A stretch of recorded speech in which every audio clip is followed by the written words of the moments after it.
బలిపీఠం అని విన్నారు కదా, న్యాయపీఠం అని విన్నారు కదా. ఇదిగో మనం అందరం ఆయన న్యాయపీఠం ఎదుట నిలవబడవలసి ఉన్నదని విన్నాం కదా.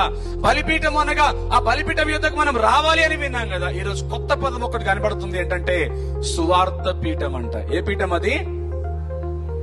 సర్వలోకమునకు వెళ్లి సర్వ సృష్టికి నా సువార్తను ప్రకటించండి అని ఎవరు చెప్పాడు? ఆయన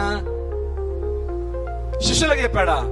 మనకు చెప్పలేదు. అయితే మరి మనందరి మీద ఉన్న బాధ్యత ఏంటో తెలిసిన, ఆయన సువార్తను మనము ప్రకటించాలి. గట్టిగా చెప్పండి ఆమేన్.